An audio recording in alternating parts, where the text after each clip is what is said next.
बोलिए सियावर रामचंद्र की जय, पवन सुत हनुमान की जय। जय सिया राम, जय जय सिया राम। आइए भक्तों, श्री हनुमत पुराण शुरू करें।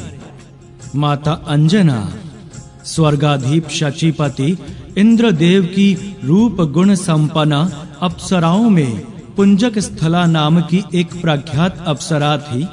वह अत्यंत लावण्यवती तो थी ही, चंचला भी थी। एक बार की बात है कि उसने एक तपस्वी ऋषि का उपहास कर दिया। ऋषि इसे सहन नहीं कर सके। क्रुद्ध होकर उन्होंने शाप दे दिया, वानरी की तरह चंचलता करने वाली तू वानरी हो जा। ऋषि का शाप सुनते ही पुंजिक स्थला कांपने लगी। वह तुरंत ऋषि के चरणों पर गिर पड़ी और हाथ जोड़कर उनसे दया की भीख मांगने लगी। सहज कृपालु ऋषि द्रवित हो गए और बोले, मेरा वचन मिथ्या नहीं हो सकता। वानरी तो तुम्हें होना ही पड़ेगा, किंतु तुम इच्छा अनुसार रूप धारण करने में समर्थ होगी। तुम जब चाहोगी तब वानरी और जब चाहोगी तब मानुषी के वेश में रह सकोगी। उस परम रूपवती अप्सरा पुंजक स्थला ने ऋषि के शाप से कपि योनि में वानर राज महामनस्वी कुंजर की पुत्री के रूप में जन्म लिया। वह प्रख्यात अनिंघ सुंदरी थी। उनके रूप की समानता करने वाली धरती पर अन्य कोई स्त्री नहीं थी। उस त्रैलोक्य विख्यात सुंदरी कुंजर पुत्री का नाम था अंजना। लावण्यवती अंजना का विवाह वीरवर वानर राज केसरी से हुआ। कपिराज केसरी कांचनगिरी सुमेरु पर रहते थे। समस्त सुविधाओं से संपन्न इसी सुंदर पर्वत पर माँ अंजना अपने पति देव के साथ सुख पूर्वक रहने लगी। वीरवर केसरी अपनी सुंदरी पत्नी अंजना को अत्यधिक प्यार करते और अंजना सदा अपने प्राणाराध्य पति देव में ही अनुरक्त रहती थी। इस प्रकार सुख पूर्वक बहुत दिन बीत गए, पर उनके कोई संतान नहीं हुई। श्री हनुमान जी की उत्पत्ति के विभिन्न हेतु। श्री हनुमान जी की उत्पत्ति के संबंध में शास्त्रों में विभिन्न कथाएं उपलब्ध होती हैं। संक्षेप में वे इस प्रकार हैं। अनंत करुणा एवं प्रेम की मूर्ति श्री भगवान की लीला मधुर, मनोहर एवं अद्भुत होती है। उनके स्मरण एवं श्रवण से मुनि गण मुग्ध हो जाते हैं। भक्तों की तो वह परम निधि ही होती है, किंतु वह लीला होती है रहस्यमयी। परम मंगलकारिणी भगवत लीला का रहस्य देवता एवं योगेंद्र मुनिंद्र गण भी नहीं जान पाते। वे आश्चर्यचकित होकर मौन हो जाते हैं। फिर हम कामादि दोषों से ग्रस्त सांसारिक मनुष्य उसे कैसे सोच समझ सकते हैं। हाँ, उन करुणामय लीला विहारी की लीला का गुणगान हमारे लिए परम कल्याणकर है। देवताओं और दैत्यों में अमृत वितरण के लिए परम प्रभु ने मोहिनी रूप धारण किया था। यह सुनकर कर्पूर गौर नीलकंठ बहुत चकित हुए। श्री भगवान का स्त्री वेश कैसा था? आप्तकाम भगवान शंकर के मन में अपने प्राणाराध्य के उस विशिष्ट रूप एवं विशिष्ट लीला के दर्शन करने की कामना उदित हुई। गंगाधर माता पार्वती के साथ क्षीराब्धि के तट पर पहुँचे। उन्होंने स्तवन किया। लक्ष्मीपति प्रकट हुए। देवाधिदेव महादेव ने निवेदन किया, प्रभु, मैंने आपके मत्स्य आदि सभी अवतार स्वरूपों का दर्शन किया था, किंतु अमृत वितरण के समय आपने परम लावण्यमयी स्त्री का वेश धारण किया। उस अवतार स्वरूप के दर्शन से मैं वंचित ही रह गया। कृपया मुझे उस रूप के भी दर्शन करा दें, जिसे देखकर देवता और दानव सभी मोहित हो गए थे। देवाधिदेव महादेव, आप योगियों के उपास्य एवं मदन का दहन करने वाले हैं। आप स्त्री अवतार देखकर क्या करेंगे? आपके लिए उसका कोई महत्व नहीं। लक्ष्मीपति ने हंसते हुए उत्तर दिया, पर प्रभु, मैं उक्त अवतार स्वरूप के दर्शन से वंचित रहना नहीं चाहता। पार्वतीश्वर ने आग्रह निवेदन किया, कृपया मुझे उस मोहिनी स्वरूप के भी दर्शन करा ही दें। तथा अस्तु, शिरावधिशायी संक्षिप्त उत्तर देकर वहीं प्रभु अंतर्ध्यान हो गए। अब वहां ना तो शिरोदधि था और न नवनीरद वपु। शंख चक्र गदा पद्मधारी लक्ष्मीपति ही थे। वहां थे सर्वत्र मनोहर पर्वत एवं सुरमय वन। माता पार्वती सहित भगवान शंकर उस सुखद वन प्रांत के मध्य में थे। वन में पूर्णतया बसंत छाया था। वृक्षों में नए कोमल पत्ते निकल आए थे। सर्वत्र पुष्प खिले थे और उन सुगंधित सुमनों पर भ्रमर गुंजार कर रहे थे। कोकिला कुहू कुहू का शब्द कर रही थीं। शीतल मंद समीर में कोमल लतिकाएं एवं पुष्प धीरे धीरे झूम रहे थे। सर्वत्र ऋतुराज का साम्राज्य प्रसारित था एवं मादकता व्याप्त थी। सहसा योगियों के उपास्य त्रिनेत्र ने कुछ दूर पर लता ओट में देखा कि एक अत्यंत रूपवती स्त्री अपने कर कमलों पर कंदुक उछालती हुई रह रह कर दिख जाती है। कामारी अधीर होने लगे। जिस अनंत अपरिसीम सौंदर्य सिंधु के एक सीकर की तुलना सृष्टि की संपूर्ण सौंदर्य राशि से संभव नहीं, वह सौंदर्य सिंधु स्वयं जब मूर्त हो, उच्छलित होता दिख जाए तब क्या हो। उनके सम्मुख लावण्यमयी अप्सराओं का त्याग और काम दहन की क्या गणना। भोलेनाथ को अपनी भी सुध ना रही। वे निर्निमेष दृष्टि से कंदुक द्वारा क्रीड़ा करती हुई मोहिनी को देख रहे थे। सहसा पवन का झोंका आया और जैसे बिजली सी कौंध गई। अप्रीतम सौंदर्यशालिनी मोहिनी का वस्त्र खिसका और वह नग्न प्राय हो गई। लाज से सिकुड़ी मोहिनी लताओं में छिपने का प्रयत्न करने लगी और चिता भस्म धारण करने वाले योगीराज कामारी का अवशिष्ट धैर्य भी समाप्त हो गया। वे महामहिमामयी माता पार्वती के सम्मुख ही लज्जा त्याग कर उन्मत्त की तरह मोहिनी के पीछे दौड़ पड़े। मोहिनी ने योगीश्वर शंकर को अपनी ओर आते देखा तो मुस्कुराकर लताओं की ओट में अपने अंगों को छिपाने का प्रयत्न करती हुई दूर भागने लगी। भूत भावन मोहिनी के पीछे दौड़ रहे थे और वह भागी जा रही थी। भगवान नीलकंठ को अपनी स्थिति का अनुमान भी ना था। उन्होंने दौड़कर मोहिनी के कर का स्पर्श कर लिया। प्रज्वलित अग्नि में घृता आहुति पड़ गई, पर मोहिनी हाथ छुड़ाकर भागी। उनके स्पर्श से उत्तेजित कामारी पूर्णतया बेसुद्ध हो चुके थे। वनों, पर्वतों, ऋषियों के आश्रमों एवं देवलोक में भी भगवान शंकर मोहिनी के पीछे पीछे दौड़ लगा रहे थे और माता पार्वती, शिवगण, सुरगण एवं ऋषिगण सभी आश्चर्यचकित हो यह दृश्य देख रहे थे, पर थे सभी मौन। असफल काम क्रोध के रूप में परिणत हो जाता है और फिर प्रलयंकर शंकर के रोषानल की आहुति कौन बने। सभी स्तब्ध थे, जैसे सभी जड़ से हो गए हों। अंततः योगी राज शिव का रेतस स्खलित हुआ। अब उन्हें अपनी स्थिति का भान हुआ। विश्वनाथ ने तुरंत दोनों हाथ जोड़ लिए और मस्तक झुकाकर कहा, प्रभु, आपकी लीला अगम्य है।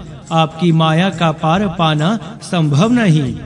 अपने परम प्रभु की लीला की अगम्यता एवं अनिवचनीयता को देखकर भगवान शंकर उनका ध्यान करने ही जा रहे थे कि उनके सम्मुख वनमालाधारी चतुर्भुज प्रभु प्रकट हुए और उमा वल्लभ शिव की निष्ठा एवं विश्वास की प्रशंसा कर वे वहीं अंतर्ध्यान हो गए। परमपिता कर्पूर गौर भी माता पार्वती के साथ प्रभु गुणगान करते हुए कैलाश के लिए चल पड़े। भगवान शंकर का अमोघ रेतस व्यर्थ कैसे जाता। उस रेतस का राम कार्य की सिद्धि के लिए प्रयोग करने की दृष्टि से भगवान शंकर ने सप्त ऋषियों को प्रेरित किया। उन्होंने उस रेतस को पत्ते पर स्थापित कर लिया और समय से उसे केसरी पत्नी मां अंजना में कर्ण मार्ग से प्रवेश करा दिया। उनके फल स्वरूप हनुमान जी प्रकट हुए। बोलिए सियावर रामचंद्र की जय, पवन सुत हनुमान की जय। जय सिया राम, जय जय सिया राम। पति के साथ दीर्घ काल तक सुख पूर्वक जीवन व्यतीत करती हुई माता अंजना को कोई संतान नहीं हुई। इस कारण वे अत्यंत कठोर तप करने लगी। माता अंजना को तपश्चरण करते देख महामुनि मतंग ने उनके पास जाकर पूछा, अंजना देवी, तुम इतना कठोर तप किस लिए कर रही हो? माता अंजना ने महामुनि के चरणों में प्रणाम कर अत्यंत विनम्रता से उत्तर दिया, मुनीश्वर, केसरी नाम के श्रेष्ठ वानर ने मेरे पिता से मुझे मांगा। उन्होंने मुझे उनकी सेवा में समर्पित कर दिया। मैं अपनी पति देव के साथ बहुत दिनों से अत्यंत सुख पूर्वक रह रही हूँ, किंतु अब तक मुझे कोई संतान नहीं हुई। इसी कारण मैंने किष्किंधा में अनेक व्रत, उपवास तथा तप किए। अब मैंने पुत्र के लिए पुनः तपस्या प्रारंभ की है। विप्रवर, आप कृपा पूर्वक मुझे यशस्वी पुत्र प्राप्त होने का उपाय बताइए। तपोधन मतंग मुनि ने माता अंजना से कहा, तुम वृषभांचल अर्थात वेंकटांचल पर जाकर भगवान वेंकटेश्वर के भुक्ति मुक्ति दायक चरणों में प्रणाम करो। फिर वहां से कुछ ही दूर आकाश गंगा नामक तीर्थ में जाकर स्नान कर लो। तदंतर उसका शुभ जल पीकर वायु देव को प्रसन्न करो। इससे तुम्हें देवता, राक्षस, मनुष्यों से अजय तथा अस्त्र शस्त्रों से भी अवध्य पुत्र प्राप्त होगा। देवी अंजना ने महामुनि के चरणों में श्रद्धा पूर्वक प्रणाम किया। तदंतर उन्होंने वृषभांचल की यात्रा की। वहां पहुंचकर भगवान वेंकटेश्वर के चरणों की अत्यंत भक्ति पूर्वक वंदना की। इसके बाद उन्होंने आकाश गंगा नामक तीर्थ में स्नान कर उनके परम पावन जल का पान किया। फिर उनके तट पर तीर्थ की ओर मुख करके वायु देवता की प्रसन्नता के लिए अत्यंत संयम पूर्वक तपश्चरण प्रारंभ किया। माता अंजना अत्यंत श्रद्धा, विश्वास एवं धैर्य पूर्वक तप करती रहीं। शारीरिक कष्टों की तनिक भी चिंता न कर वे अखंड तप करती ही रहीं। भगवान सूर्य मेष राशि पर थे। चित्रा नक्षत्र युक्त पूर्णिमा तिथि थी। माता अंजना के कठोर तपश्चरण से तुष्ट वायु देवता प्रकट हो गए। उन्होंने मां अंजना से कहा, देवी, मैं तुम्हारे तप से अत्यंत प्रसन्न हूँ। तुम इच्छित वर मांगो, मैं उसे अवश्य पूर्ण करूँगा। वायुदेव का प्रत्यक्ष दर्शन प्राप्त कर प्रसन्न माता अंजना ने उनके चरणों में प्रणाम कर अपना मनोरथ प्रकट कर दिया। महाभाग, मुझे उत्तम पुत्र प्रदान कीजिए। संतुष्ट वायुदेव ने कहा, सुमुखी, मैं ही तुम्हारा पुत्र होकर तुम्हें विश्व विख्यात कर दूंगा। वर प्राप्त कर माता अंजना देवी की प्रसन्नता की सीमा ना रही। अपनी प्राण प्रिया की वर प्राप्ति का संवाद पाकर कपिराज केसरी भी अत्यंत मुदित हुए। एक बार की बात है, परम लावण्यवती विशाल लोचना माता अंजना ने श्रृंगार किया। उनके सुंदर कलेवर पर पीली साड़ी शोभा दे रही थी। साड़ी का किनारा लाल रंग का था। वे विविध सुगंधित सुमनों के अद्भुत आभूषणों से दिव्य सौंदर्य की सजीव प्रतिमा सी प्रतीत हो रही थी। माता अंजना पर्वत शिखर पर खड़ी होकर प्राकृतिक सौंदर्य देख देख कर मन ही मन मुदित हो रही थीं। उस समय उनके मन में कामना उदित हुई, कितना अच्छा होता यदि मेरे एक सुयोग्य पुत्र होता। सहसा वायु का तीव्र झोंका आया और माता अंजना की साड़ी का अंचल कुछ खिसक गया। माता अंजना ने अनुभव किया जैसे उन्हें कोई स्पर्श कर रहा हो। सहमती हुई माता अंजना ने अपना वस्त्र संभाला और अपना स्पर्श करने वाले को डांटते हुए कहा, कौन ढीठ मेरे पतिव्रत्य का नाश करना चाहता है। वे शाप देने के लिए प्रस्तुत हो गईं। परम सती माता अंजना को क्रुद्ध देखकर पवन देव प्रकट हो गए। उन्होंने कहा, यशस्विनी, मैं तुम्हारे एक पतिव्रत का नाश नहीं कर रहा हूँ, अतः तुम्हें भयभीत नहीं होना चाहिए। मैंने अव्यक्त रूप से तुम्हारा आलिंगन करके मानसिक संकल्प द्वारा तुम्हें बल पराक्रम से संपन्न एवं बुद्धिमान पुत्र प्रदान किया है। तुम्हारा पुत्र महान धैर्यवान, महातेजस्वी, महाबली, महापराक्रमी तथा छलांग मारने में मेरे ही समान होगा। माता अंजना प्रसन्न हो गईं। उन्होंने पवन देव को क्षमा कर दिया। माता अंजना गर्भवती हुई। इस प्रकार कपिराज केसरी की प्रसन्नता की सीमा न थी। अधिक आयु बीत जाने पर कोई संतान ना होने से रघुकुल शिरोमणि राजा दशरथ के मन में अत्यधिक ग्लानि हुई। उन्होंने वशिष्ठ जी के आदेश अनुसार महर्षि ऋष्यशृंग के द्वारा पुत्रेष्टि यज्ञ करवाया। ऋषि ने भक्ति पूर्वक आहुतियां दी। इससे प्रसन्न होकर अग्निदेव हाथ में चरु हविष्यान्न अर्थात खीर लिए प्रकट हुए और उन्होंने राजा दशरथ से कहा, तुम्हारे कार्य की सिद्धि हो गई। अब तुम इस खीर को रानियों में यथाक्रम बांट दो। और अग्निदेव अंतर्ध्यान हो गए। राजा दशरथ ने पायस का आधा भाग बड़ी रानी कौशल्या को दिया और शेष आधे के 2 भाग किए, जिनमें से एक भाग केकई माँ को दिया गया। शेष के 2 भाग हुए और राजा ने उनको माता कौशल्या और माता केकई के हाथ पर रखकर उनका मन प्रसन्न कर अर्थात उनकी अनुमति से सुमित्रा माँ को दे दिया। माता केकई हाथ में पायस लिए हुए कुछ विचार कर रही थीं कि सहसा आकाश से एक गृद्धि ने झपटकर चरु को अपनी चोंच में ले लिया और वह तुरंत आकाश में उड़ गई। अब तो माता केकई व्याकुल हो गईं। तब महाराज दशरथ की प्रेरणा से माता कौशल्या तथा माता सुमित्रा ने अपना चरु का थोड़ा-थोड़ा भाग माता केकई को दे दिया। तीनों रानियां गर्भवती हुईं। महारानी कौशल्या के अंक में भगवान श्री रामचंद्र जी, माता केकई की गोद में भगवान भरत जी एवं माता सुमित्रा देवी को कृतार्थ करने के लिए भगवान लक्ष्मण जी और भगवान शत्रुघ्न जी प्रकट हुए। कपिराज केसरी अपनी सुंदरी सहधर्मिणी अंजना के साथ सुमेरु पर्वत पर निवास करते थे। माता अंजना ने पुत्र की प्राप्ति के लिए 7 सहस्त्र वर्षों तक कृपुर गौर उमानाथ की उपासना की। प्रसन्न होकर भगवान आशुतोष ने माता अंजना से वर मांगने के लिए कहा। माता अंजना ने सर्वलोक महेश्वर के चरणों में प्रणाम कर अत्यंत विनय पूर्वक याचना की। करुणामय शंभो, मैं समस्त सद्गुणों से संपन्न योग्यतम पुत्र चाहती हूँ।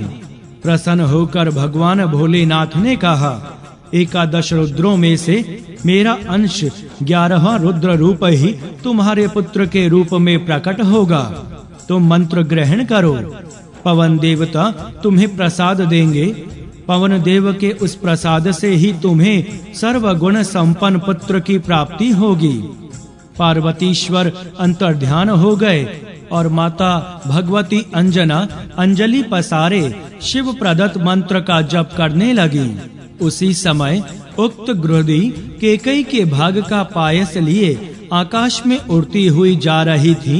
सहसा झंझावात आया। गृहदी का अंग सिकुड़ने लगा और पायस उनकी चोंच से गिर गया। पवन देव पहले से ही तैयार थे। उन्होंने उक्त चरु माता अंजना की अंजनी में डाल दिया भगवान शंकर पहले ही बता चुके थे कि माता अंजना ने तुरंत पवन प्रदत्त चारु अत्यंत आदर पूर्वक ग्रहण कर लिया और वे गर्भवती हो गईं। भगवान श्री हनुमान का अवतरण चैत्र शुक्ला 15वीं मंगलवार की पवित्र बेला थी। भगवान शिव अपने परमाराध्य श्री राम की मुनि मनमोहिनी अवतार लीला के दर्शन एवं उसमें सहायता प्रदान करने के लिए अपने अंश 11वें रुद्र से इस शुभ तिथि और शुभ मुहूर्त में माता अंजना के गर्भ से पवन पुत्र महावीर हनुमान के रूप में धरती पर अवतरित हुए। कल्प भेद से कुछ लोग इनका प्राकट्य काल चैत्र शुक्ल एकादशी के दिन मघा नक्षत्र में मानते हैं, कुछ कार्तिक कृष्ण चतुर्दशी को और कुछ कार्तिक की पूर्णिमा को पवन पुत्र का जन्म मानते हैं। कोई मंगलवार तो कोई शनिवार को उनका जन्मदिन स्वीकार करते हैं। भावुक भक्तों के लिए अपने आराध्य की पुण्यमयी तिथियां श्रेष्ठ हैं। बोलिए सियावर रामचंद्र की जय, पवन सुत हनुमान की जय। जय सिया राम, जय जय सिया राम। भगवान शिव के 11वें रुद्रावतार मारुतात्मज केसरी किशोर अंजना नंदन के धरती पर चरण रखने के समय प्रकृति पूर्णतया रम्य हो गई थी। दिशाएं प्रसन्न थी, सूर्य देव की किरणें सुखद शीतल थीं, सरिताओं में स्वच्छ सलील बहने लगा था। पर्वत उत्सुक नेत्रों से अंजनाए के आगमन की प्रतीक्षा कर रहे थे। प्रपात प्रसन्नता से उछलते हुए गतिशील थे। वनों उपवनों बागों और वाटिकाओं में विविध रंगों के मनोहर पुष्प खिल उठे थे। उन पर भ्रमरावली गुंजार कर रही थी। मदमत वायु मंथर गति से डोल रहा था। भगवान शंकर माता अंजनी के लाल के रूप में प्रकट हुए। प्राकट्य काल में ही हनुमान जी का सौंदर्य अतुलनीय एवं अवर्णनीय था। उनकी अंग कांति पिंगल वर्ण की थी। उनके रोम केश एवं नेत्र भी पिंगल वर्ण के ही थे। हनुमान जी विद्युत छटा तुल्य सुवर्ण निर्मित मनोहर कुंडल धारण किए हुए ही माता अंजना की कुक्षी से अवतरित हुए। उनके मस्तक पर मणि जटित टोपी शोभा दे रही थी और वे कौपीन और काछनी काछे हुए थे। उनके प्रशस्त वक्ष पर यज्ञोपवीत शोभा दे रहा था एवं हाथ में वज्र और कटी प्रदेश में मुंज की मेखला सुशोभित थी। अपने पुत्र का अलौकिक रूप सौंदर्य देखते ही माता अंजना आनंद विभोर हो गईं। भाग्यवती धरित्री पर हनुमान जी के चरण रखते ही माता अंजना और कपिराज केसरी की आनंद की सीमा ही ना थी। चतुर्दिक हर्षोल्लास की लहरें दौड़ पड़ी। देवगण, ऋषिगण, कपिगण, पर्वत, प्रपात, सर, सरिता, समुद्र, पशु पक्षी और जड़ चेतन ही नहीं, स्वयं माता वसुंधरा पुलकित हो उठी। सर्वत्र हर्ष एवं उल्लास प्रसारित था। चतुर्दिक आनंद का साम्राज्य व्याप्त हो गया था। बाल्यकाल माता अंजना अपने प्राण प्रिय पुत्र हनुमान जी का लालन पालन बड़े ही मनोयोग पूर्वक करती। कपिराज केसरी भी उन्हें अतिशय प्यार करते। जब भगवान हनुमान जी प्रसन्नता पूर्वक किलकते तो माता अंजना और केसरी आनंद मग्न हो जाते। भगवान हनुमान की बाल क्रीड़ाएं अत्यंत आकर्षक और सुखद तो थी ही, अद्भुत भी होती थीं। एक बार की बात है, कपिराज केसरी कहीं बाहर गए हुए थे। माता अंजना भी बालक को पालने में लिटाकर वन में फल फूल लेने को चली गईं। बालक हनुमान जी को भूख लगी। माता की अनुपस्थिति में वे हाथ पैर उछाल उछाल कर क्रनंदन करने लगे। सहसा उनकी दृष्टि प्राची के क्षितिज पर गई। अरुणोदय हो रहा था। उन्होंने सूर्य के अरुण बिंब को लाल फल समझा। तेज और पराक्रम के लिए अवस्था अपेक्षित नहीं, यहाँ तो हनुमान जी के रूप में माता अंजना के अंक में प्रत्यक्ष प्रलयंकारी शंकर 11वें रुद्र क्रीड़ा कर रहे थे। वायुदेव ने पहले ही उन्हें उड़ने की शक्ति प्रदान कर दी थी। हनुमान जी उछले और वायु वेग से आकाश में उड़ने लगे। पवन पुत्र तीव्र गति से उड़ते चले जा रहे थे। उन्हें इस प्रकार वेग पूर्वक उड़ते देखकर देव, दानव और यक्ष आदि विस्मित होकर कहने लगे, इन वायुपुत्र के वेग के तुल्य वेग तो स्वयं वायु, गरुड़ और मन में भी नहीं होता। इसी आयु में शिशु का ऐसा वेग और पराक्रम है, तो यौवन काल में इनकी शक्ति कैसी होगी। वायुदेव ने अपने पुत्र को सूर्य देव की ओर जाते देखा तो उनके मन में चिंता हुई, कहीं मेरा यह बच्चा कहीं सूर्य की प्रखर किरणों से झुलस ना जाए। इस कारण वे बर्फ के समान शीतल होकर उनके साथ चलने लगे। सूर्य देव ने अलौकिक बालक को अपनी ओर आते देखा तो उन्हें समझते देर ना लगी कि ये पवन पुत्र अपने पिता के वेग से मेरी ओर आ रहे हैं और स्वयं पवन देव भी उनकी रक्षा करने के लिए साथ ही उड़ रहे हैं। सूर्य देव ने अपना सौभाग्य समझा। स्वयं भगवान चंद्रमौली ही हनुमान जी के रूप में मुझे कृतार्थ करने के लिए पधार रहे हैं। अंशुमाली की अग्निमय किरणें शीतल हो गईं। हनुमान जी सूर्य के रथ पर पहुंचकर उनके साथ क्रीड़ा करने लगे। संयोग की बात, उस दिन अमावस्या तिथि थी। सिंह का पुत्र राहु सूर्य देव को ग्रसने के लिए आए तो भुवन भास्कर के रथ पर बैठे हुए उस बालक को देखा। राहु देव बालक की चिंता ना कर दिन मणि को ग्रसने के लिए आगे बढ़ा ही था कि हनुमान जी ने उसे पकड़ लिया। उनकी वज्र मुष्टि में दबकर राहु छटपटाने लगे। वह किसी प्रकार प्राण बचाकर भागे। वह सीधे सुरपति इंद्र के समीप पहुँचे और उन्होंने भौहें टेढ़ी कर क्रोध के साथ कहा, सुरेश्वर, मेरी क्षुधा का निवारण करने के लिए आपने मुझे सूर्य और चंद्र को साधन के रूप में प्रदान किया था, किंतु अब आपने यह अधिकार दूसरे किस कारण किसी और को दे दिया। क्रुद्ध सिंह का पुत्र राहु की चकित करने वाली वाणी सुनकर सुरेंद्र उनका मुख देखने लगे। उन्होंने आगे कहा, आज पर्व के समय मैं सूर्य देव को ग्रसने के लिए उनके समीप गया ही था कि वहां पहले से उपस्थित दूसरे राहु ने मुझे कसकर पकड़ लिया। किसी प्रकार अपनी जान बचाकर यहाँ आ पाया हूँ। नेत्रों में आंसू भरे क्रुद्ध राहु की वाणी सुनकर वासव चिंतित हो उठे। वे अपने सिंहासन से उठकर खड़े हो गए और ऐरावत पर बैठकर घटना स्थल की ओर चल पड़े। राहु देव उनके आगे आगे चल रहे थे। शचीपति इंद्र आश्चर्यचकित हो मन ही मन सोच रहे थे, टिमिरारी के समीप ऐसा कौन पराक्रमी पहुंच गया जिसके भय से सिंहिका के पुत्र को प्राण बचाकर भागना पड़ा। उधर राहु बड़े वेग से सूर्य की ओर दौड़े। उन्हें देखते ही हनुमान जी को भूख की स्मृति हुई। वे राहु को सुंदर भक्ष्य समझकर उस पर टूट पड़े। सुरेश्वर, बचाइए, बचाइए, चिल्लाता हुआ राहु इंद्रदेव की ओर भागे। सुरेंद्र राहु की रक्षा के लिए दौड़ पड़े। राहु देव को बच निकलने पर हनुमान जी ने ऐरावत को देखा तो उसे सुंदर सुस्वादु खाद्य समझा। वे ऐरावत पर झपटे। उस समय हनुमान जी का स्वरूप प्रज्वलित अग्नि की भांति प्रकाशित और भयानक प्रतीत हो रहा था।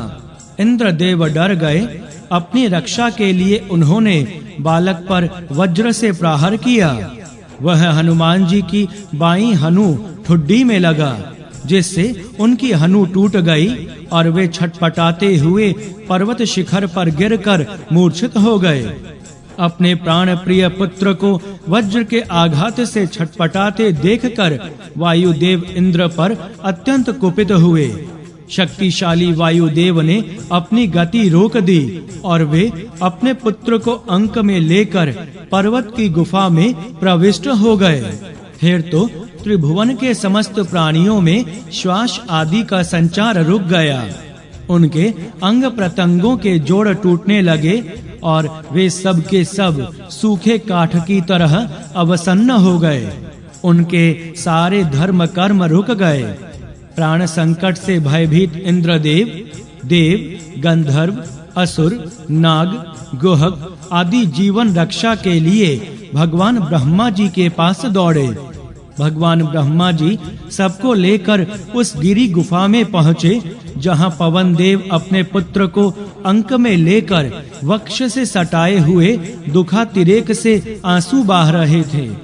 मूर्छित हनुमान जी की सूर्य, अग्नि एवं सुवर्ण के समान अंग कांति देखकर चतुर्मुख चकित हो गए। अपने सम्मुख सृष्टा को देखकर ही पवन देव पुत्र को गोद में लेकर खड़े हो गए। उस समय हनुमान जी के कानों में अलौकिक कुंडल हिल रहे थे। उनके मस्तक पर मुकुट, गले में हार और दिव्य अंगों पर सुवर्ण के आभूषण सुशोभित थे। पवन देवता विधाता के चरणों में गिर पड़े। चतुरानन ने अपने हाथों से अत्यंत स्नेह पूर्वक पवन देव को उठाया और उनके पुत्र के अंगों पर अपना कर कमल फेरने लगे। कमल योनि के कर स्पर्श से पवन पुत्र हनुमान जी की मूर्छा दूर हो गई। वे उठकर बैठ गए।